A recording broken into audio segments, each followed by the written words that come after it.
Good morning students.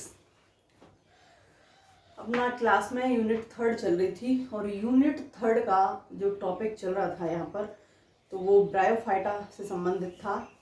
तो हमने class में बात की थी, आप लोगों को बताया है कि जो ब्रायोफाइटा होते हैं ये ब्रायोफाइटा थैलोफाइटा के शैवाल वर्ग और टेरिडोफाइटा से समानताएं रखते हैं। और क्यों रखते हैं? क्योंकि यहाँ पर जब हम ब्रायोफाइटा की बात करते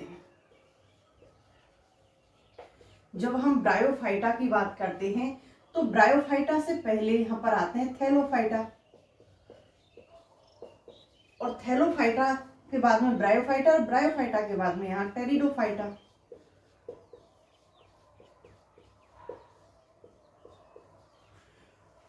तो यहाँ मैंने आपको क्लास में बताया था, शुरू में बताया भी है कि ब्रायोफाइट्स के सामान्य लक्षण क्या होते हैं, ब्रायोफाइट्स का पादप शरीर कैसा होता है, ब्रायोफाइट्स में जनन कैसा होता है, जननांग किस प्रकार के होते हैं।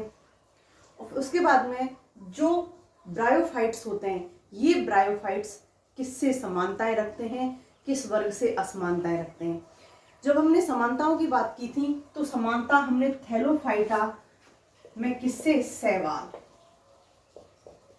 थैलोफाइटा में शैवाल से, कि थैलोफाइटा में जो शैवाल वर्ग आ रहा है उस शैवाल वर्ग से क्या समानताएं रखते हैं और टेरिडोफाइट से क्या समानताएं रखते हैं। क्योंकि जब किसी भी नई जाति का उद्भव होता है तो या तो अपने से हायर से होगा या अपने से लोअर से होगा। अगर अपने से लोअर जाति से हो रहा है तो उसके अंदर कुछ जटिल संरचनाओं का निर्माण हुआ होगा और वो जटिल संरचनाओं ने मिलकर किसका निर्माण किया है, अपने से ऊपर वाली जाति का, ऊपर वाले वर्ग का। अगर ऊपर वाले वर्ग से किसी जाति का निर्माण हो रहा है और उसमें उससे संरचनाएं सरल हैं तो इसका मतलब उसमें कुछ सरलीकरण हुआ है। उसकी संरचनाओं में सरलीकरण से किसका निर्माण हुआ है, उससे नीचे वाली जाति का। तो यहाँ पर जो ब्रायोफाइट है ये ब्रायोफाइट थैलोफाइटा से तो हायर वर्ग है, लेकिन टेरिडोफाइटा से क्या है, लोअर। दोनों के मिड में है तो नॉर्मल सी बात है, दोनों से समानताएं भी रखेगा। अपने आप में अलग है तो अपने अलग लक्षण भी होंगे। तो ये सारी चीजें मैंने आपसे डिस्कस की थी क्लास के अंदर कि थैलोफाइटा से क्या समानता है। थैलोफाइटा से हमने बात की थी केवल शैवाल की, क्योंकि शैवालों से यहाँ इसकी क्या समानता है, ब्रायोफाइट्स की क्या असमानता है, टेरिडोफाइट से इसकी क्या समानता है और क्या असमानता है। क्योंकि जब हमने ब्रायोफाइट्स के उद्भव की बात की थी तो ब्रायोफाइट्स के उद्भव में हमने दो मत पढ़े थे। एक तो एल्गल थ्योरी पढ़ी थी जिसमें कुछ वैज्ञानिक इस जैसे गिविल था कि भाई नहीं, जो ब्रायोफाइट्स हैं उनका उद्भव, क्योंकि जब भी किसी जाति का निर्माण होता है तो निम्न से उच्च की तरफ होता है, हायर जाति का निर्माण होता है। तो यहाँ जो शैवाल थे शैवालों से ब्रायोफाइट्स का निर्माण हुआ है। लेकिन कुछ साइंटिस्ट ने बताया जैसे राइनिया है, फॉसिल्स प्लांट है, टेरिडोफाइट है, लेकिन पादप शरीर कैसा मिलता है, गैमेटोफाइट मिलता है। तो यहाँ पर जो राइनिया है जिसमें पादप शरीर गैमेटोफाइट मिल रहा था, रूट, स्टेम और लीफ में विभेदन नहीं था, डिफरेंशिएशन नहीं था। तो यहाँ पर ये टेरिडोफाइट्स में कुछ सरलीकरण हुए तो किसका निर्माण हुआ है, ब्रायोफाइट्स का। तो यहाँ पर ब्रायोफाइट्स के उद्भव को लेकर भी दो मत थे, साइंटिस्ट दो वर्गों में बटे हुए थे कि यहाँ कुछ शैवालों से मान रहे थे और कुछ टेरिडोफाइट्स से मान रहे थे। दोनों में जनन की बात करें अब यहाँ पर, तो यहाँ ब्रायोफाइट्स में जनन की बात करें तो ब्रायोफाइट्स में जब हमने जनन की बात की थी तो यहाँ पर दो प्रकार का जनन पाया जाता है। एक तो कायक जनन पाया जाता है और दूसरा लैंगिक जनन पाया जाता है। दो प्रकार का जनन पाया जाता है। कायक जनन विभिन्न संरचनाओं के द्वारा पाया जाता है, विखंडन के द्वारा भी होता है। लेकिन एक पर्टिकुलर एक संरचना के बारे में बात की थी, गेमिकप। यहाँ पर गेमिकप पाए जाते हैं जिनकी वजह से यहाँ अधिकतर कायक जनन पाया जाता है गेमिकप के कारण। बात करें दूसरा लैंगिक जनन की, तो बताया था आप लोगों को कि जो लैंगिक जनन होता है वो विषम युग्मकी प्रकार का होता है। अब विषम युग्मकी प्रकार का हो रहा है तो यहाँ पर दोनों की दोनों संरचनाएं कौन सी, मादा संरचना और नर संरचना, मादा संरचना और नर संरचना। यहाँ मादा संरचना पोधानी का निर्माण होता है और नर संरचना पोधानी का निर्माण होता है और मादा संरचना स्त्री धानी का निर्माण होता है। स्त्री धानी में ओवोनियम में एग सेल होगी और यहाँ पर किसका निर्माण होगा, पुमड़ू एंथेरिडियम का निर्माण होगा। यहाँ एंथेरिडियम का निर्माण होगा, दोनों का फर्टिलाइजेशन होगा। फर्टिलाइजेशन होगा तो oospore बनेगा या फिर कहें जाइगोट बनेगा। जाइगोट आकार में बड़ा होता है तो किसका निर्माण करता है, oospore का। इसका जर्मिनेशन होगा तो यहाँ पर किसका निर्माण होगा, स्पोरोफाइट का। और स्पोरोफाइट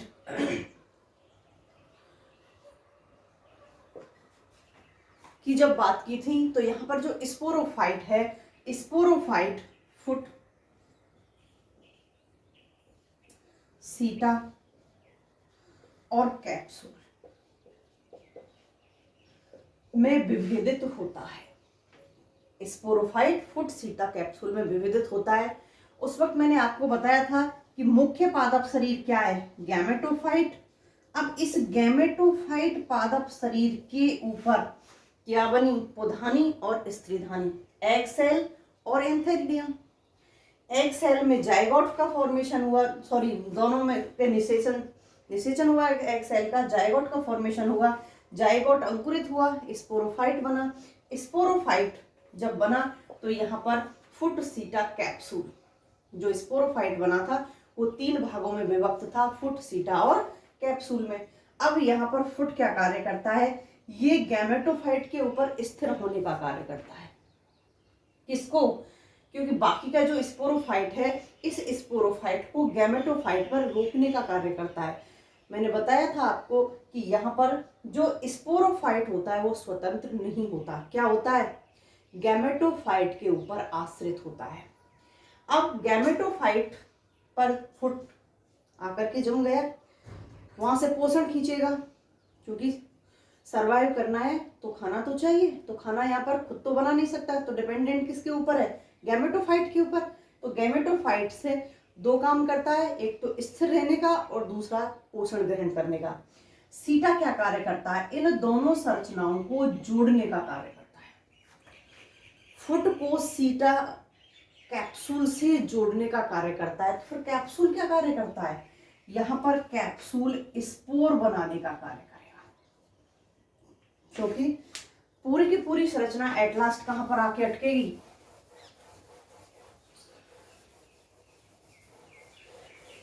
जब हमको पता है कि पूरा जो पादप शरीर होता है ब्रायोफाइट्स का, वो मुख्य पादप शरीर क्या होता है, गैमेटोफाइट। तो यहाँ पर जब गैमेटोफाइट होता है तो यहाँ इस अभी तक जो संरचना है वो कैसी है, द्विगुणित।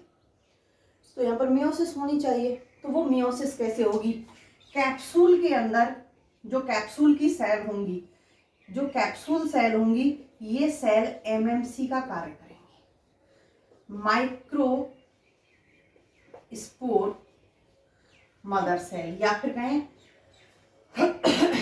एसएमसी।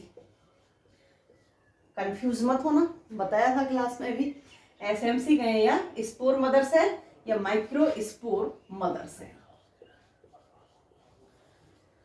यहां होगी मियोसिस, और मियोसिस होगी तो यहां एक कोशिका से कितना, 4 सेल का निर्माण होगा।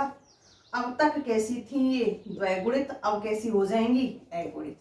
यहाँ पर जो ये सेल हैं ये क्या, किसका कार्य करेंगी, स्पोर का। ये सेल स्पोर का कार्य करेंगी। यहाँ पर कैप्सूल का क्या कार्य है, स्पोर फॉर्मेशन करना, और स्पोर जर्मिनेट होकर किसका निर्माण करेगा, गैमेटोफाइट का। इसका मतलब जिस पादप शरीर की हम बात कर रहे थे, हैप्लॉइड पादप शरीर की, वो हैप्लॉइड पादप शरीर यहाँ पर वापस प्राप्त हो जाएगा। ये तो थी अब तक आपने जो पढ़ा था उसकी समरी। नेक्स्ट आगे चलते हैं, क्योंकि यहाँ पर रिक्सिया और मार्केंसिया 2 को लेकर चल रहे हैं यूनिट फर्स्ट के अंदर, यूनिट थर्ड के अंदर, फर्स्ट नहीं यूनिट थर्ड के अंदर। तो यहाँ पर पर्टिकुलर हमको 2 ब्रायोफाइट्स की स्टडी करनी है, और 2 ब्रायोफाइट्स में से पहला है रिक्सिया। रिक्सिया की जब हम सिस्टमेटिक पोजीशन की बात करते हैं तो यहाँ सिस्टमेटिक पोजीशन में इसका डिवीजन है ब्रायोफाइटा, क्योंकि ब्रायोफाइट पढ़ रहे हैं। डिवीजन ब्रायोफाइटा, क्लास है हेपेटिकोप्सिडा, ऑर्डर है मार्केंसियल्स, फैमिली है रिक्सिएसी और जीनस है रिक्सिया। रिक्सिया का नाम रिक्सिया क्यों पड़ा? तो देखिए इसके बारे में जो डिटेल स्टडी करके बताई थी, यहाँ पर वो डिटेल स्टडी करके बताई थी एक साइंटिस्ट थे पीएफ रिक्सी।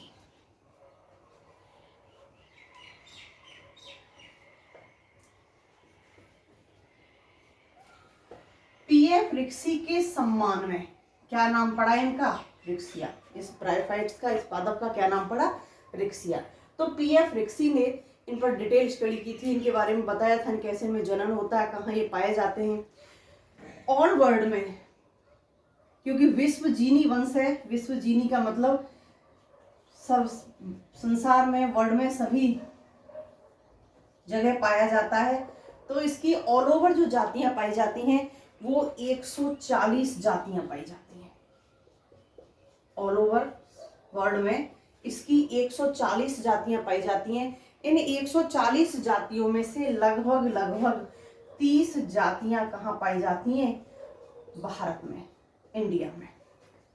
अपने इंडिया में इसकी लगभग 30 जातियां पाई जाती हैं। अब पाया किन जगहों पर जाता है? चलो जातियों की बात कर रहे हैं तो अपने राजस्थान में कौन कौन सी जातियां पाई जाती हैं? क्योंकि कहाँ पाया जाता है? नम व छायादार स्थानों में। नम और छायादार स्थानों पर उपस्थित होता है, पाया जाता है। तो क्या अपने राजस्थान में ऐसी कंडीशन नहीं है? हमेशा ही गर्मी थोड़ी रहती है, अपने राजस्थान में भी पाई जाती हैं। तो अपने राजस्थान में इसकी कौन सी 3 जातियां जो पाई जाती हैं? Riccia reticulata, Riccia reticulata, Riccia discolor and Riccia जोधपुरेंसिस।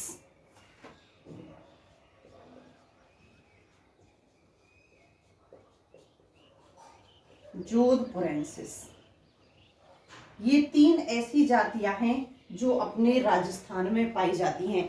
इनके अलावा रिक्सिया क्रेसिएटा, रिक्सिया पठानकोटेंसिस,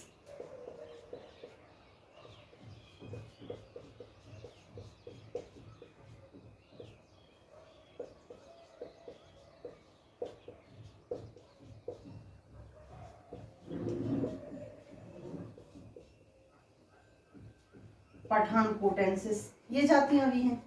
लेकिन अपने राजस्थान की जातियों की बात करें तो राजस्थान में केवल ये 3 जातियां हैं जो पाई जाती हैं। पाया कहाँ जाता है? नम व छायादार स्थानों में। इसका मतलब कि जहां पर मॉइस्चर अधिक होती है, जहां पानी की मात्रा अधिक होती है, वहां पर रिक्सिया की जातियां पाई जाती हैं। कि जिस वक्त हमने ब्रायोफाइटा के सामान्य लक्षणों की बात की थी, वहां जब हम जनन की बात कर रहे थे तो हमने एक शब्द वहां भी बताया था आप लोगों को कि यहाँ जब लैंगिक जनन होता है तो लैंगिक जनन के लिए, या फिर कहें कि निषेचन के लिए, लैंगिक जनन तो तभी होगा ना जब निषेचन होगा, तो यहाँ पर निषेचन के लिए जल की आवश्यकता होती है। तो नॉर्मल सी बात है ये तो कि जहाँ ये जातियाँ पाई जाती हैं वहाँ पानी एक्सेस में होना चाहिए, नमी होनी चाहिए और छायादार स्थान, मतलब वहाँ पर ज़्यादा खुला नहीं होना चाहिए। तो जैसे गार्डन वगैरह होते हैं वहाँ पर घास की जगह पर मार्केंसिया है, रिक्सिया है, ये सारी पाई जाती हैं। क्योंकि क्लास में मैंने आपको एक चीज़ और बताई थी कि ब्रायोफाइट्स के अंदर एक बहुत अच्छी क्षमता पाई जाती है कि ये पानी के अभाव में अगर मर भी जाते हैं तो जैसे ही पानी मिलता है तो पुनर्जीवन की कैपेसिटी पाई जाती है इनमें। पानी को अवशोषित करके पुनः उसी अवस्था में आ जाते हैं। तो यहाँ काफ़ी लंबे टाइम तक ये सुप्त अवस्था में पड़े रहते हैं, ये खत्म नहीं होते। नेक्स्ट हम बात करते हैं इसके आंतरिक संरचना की। पहले बाह्य संरचना देखते हैं। तो बाह्य संरचना में पहले देखते हैं गैमेटोफाइट। क्योंकि मुख्य पादप शरीर कैसा मिलता है, गैमेटोफाइट। इसका मुख्य जो पादप शरीर होता है वो क्या होता है, गैमेटोफाइट होता है। तो यहाँ पर जो मुख्य पादप शरीर होता है गैमेटोफाइट होता है। ये गैमेटोफाइट मिलता कैसे है, तो देखिए यहाँ इस गैमेटोफाइट,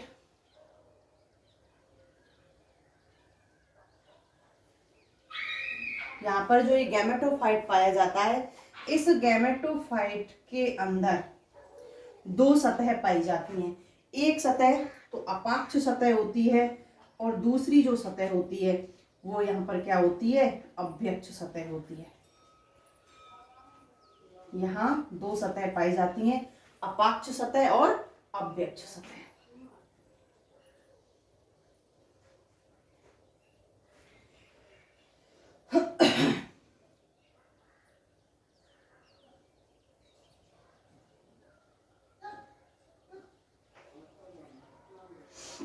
यहाँ पर जो सतह हम बात कर रहे हैं जिसकी, वो है डोर्सल।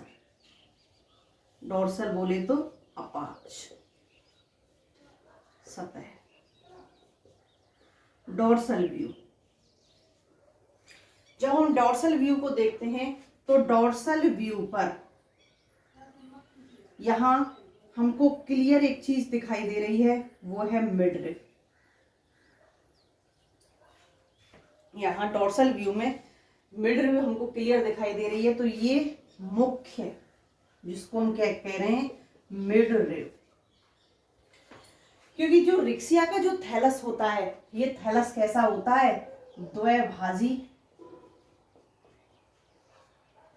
शाखित। जो इसका पादप शरीर होता है, ये पादप शरीर द्वैभाजी शाखित होता है। अब जब द्वैभाजी शाखित पादप शरीर है तो यहां ये जो यहां से लेकर के ये जो गहरी खांच है, ये गहरी खांच इस थैलस को दो भागों में बराबर बांट रही है। इसको दो बराबर भागों में बांट रही है, तो इसलिए इसको क्या कह रहे हैं हम, द्वैभाजी शाखित होता है। यहाँ हम बात कर रहे हैं वयस्क एडल्ट की है। जो एडल्ट रिक्सिया होता है उसका जो गैमेटोफाइट पादप शरीर होता है वो किस प्रकार का पाया जाता है, तो यहाँ द्वैभाजी शाखित रूप से पाया जाता है। साथ ही साथ हार्ट शेप में होता है, हृदय आकार का पाया जाता है, श्यान होता है, विसर्पी होता है। विसर्पी मतलब जमीन पर लेटी हुई अवस्था में पाया जाता है। श्यान होता है, विसर्पी होता है। जो किनारे होते हैं, किनारे कैसे पाए जाते हैं, पतले। और जो मध्य भाग होता है, वो मध्य भाग यहाँ पर कैसा पाया जाता है, मोटा। तो इसका मतलब जो इसके किनारे हैं, ये जो किनारे हैं, ये किनारे कैसे पाए जाएंगे, किनारे पतले पाए जाएंगे। और जो मिड पोर्शन है, ये मिड पोर्शन कैसा पाया जाएगा, इसका मोटा पाया जाएगा।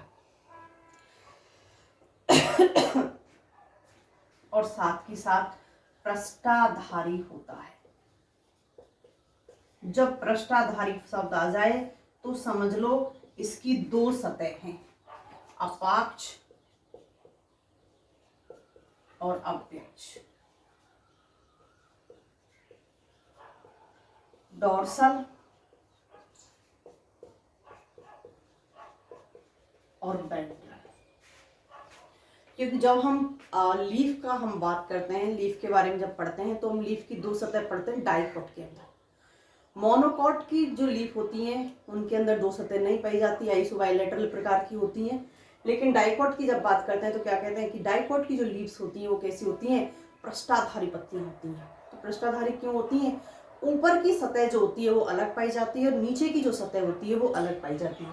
ऊपर वाली जो सतह होती है यहाँ पर अलग प्रकार की होगी और नीचे वाली सतह है वो कैसी होगी, अलग प्रकार की होगी। तो देखिए यहाँ पर जो ऊपर वाली सतह है, बीच वाले जो मिडरिप पाई जाती है ये मोटी पाई जाती है। जो इससे अलग और अनुदैर्ध्य जो आसपास को निकली हुई होती हैं ये पतली पाई जाती हैं। अनुदैर्ध्य पर और मिड पर सभी पर यहाँ पर जैमा कप पाए जाते हैं। सभी के ऊपर यहाँ पर क्या पाए जाते हैं, जैमा या गैमा कप पाए जाते हैं। क्योंकि यहाँ पर किसका कार्य करते हैं, गैमा कप, कायक जनन का कार्य करेंगे। तो सभी के ऊपर यहाँ पर गैमा कब पाए जाएंगे। देखिए एक चीज और होती है, चाहे मिडरिव की बात करें, चाहे हम अनुदैर्ध्य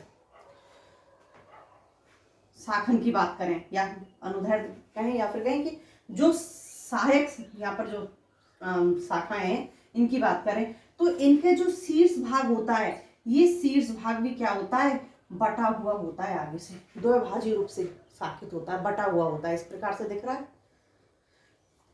क्यों होता है ऐसा, तो यहां पर इसको कहते हैं हम एपिकल नॉच। जो ये वाला पार्ट है इसको कहते हैं हम एपिकल नॉच। क्यों, क्योंकि यहां इस एपिकल नॉच पर वृद्धि बिंदु उपस्थित होते हैं। एपिकल नोच पर वृद्धि बिंदु उपस्थित होते हैं। अगर ये एपिकल नोच इस जगह पर उपस्थित होती तो सुरक्षा घट जाती, लेकिन अंदर की तरफ उपस्थित है तो यहां पर बजाय इन किनारों के क्या है, सुरक्षा बढ़ गई। तो यहां इसकी जो अपाक सतह होती है, जो डॉर्सल व्यू होता है, इस डॉर्सल व्यू में क्या होता है, द्विभाजी रूप से शाखित है।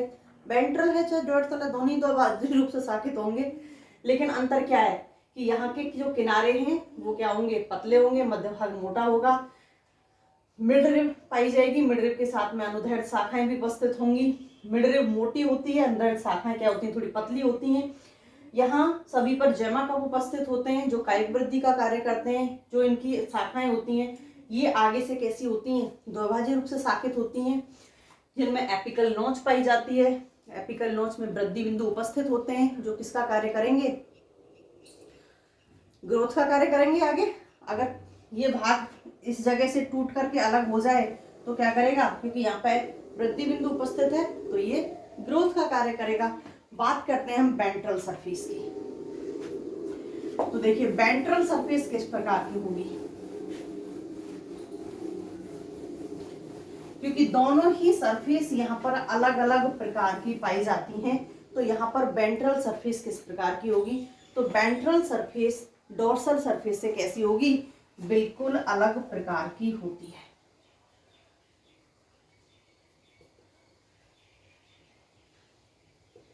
बिल्कुल अलग प्रकार की होती है। वेंट्रल सरफेस पर इस प्रकार के पूरी की पूरी संरचना पर इस प्रकार की संरचनाएं पाई जाती हैं।